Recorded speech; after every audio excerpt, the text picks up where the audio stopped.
Bonjour tout le monde, suite de ma série de vidéos sur une analyse de jolies phrases.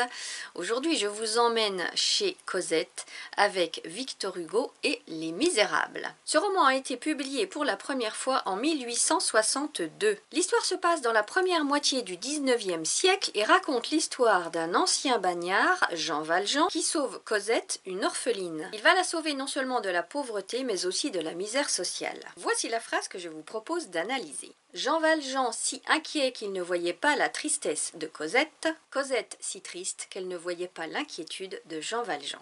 Il s'agit là d'une figure de style appelée chiasme. Alors pour vous la faire rapide, pour vous donner un exemple parlant, un chiasme, c'est blanc bonnet, bonnet blanc. C'est tout simplement un effet miroir au niveau des mots. En ce qui concerne la forme, l'axe central se trouve au niveau de la virgule qui, hormis le point final, est la seule ponctuation de la phrase. On a une symétrie parfaite entre les noms propres Jean Valjean et Cosette, où ce qui est au début dans la première partie se trouve à la fin dans la seconde et vice-versa.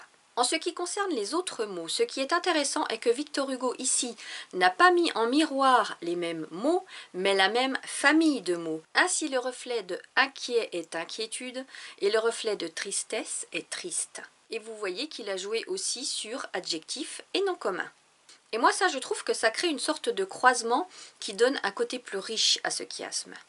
Au niveau du fond, dans la première partie de la phrase, l'inquiétude de Jean Valjean est soulignée. Cependant, cette préoccupation est si intense qu'il en résulte une sorte d'aveuglement émotionnel, car il ne parvient pas à percevoir la tristesse de Cosette. Et de l'autre côté du miroir, la deuxième partie de la phrase met en avant l'état émotionnel de Cosette, qui est si profondément attristée qu'elle ne parvient pas à voir l'inquiétude de Jean Valjean.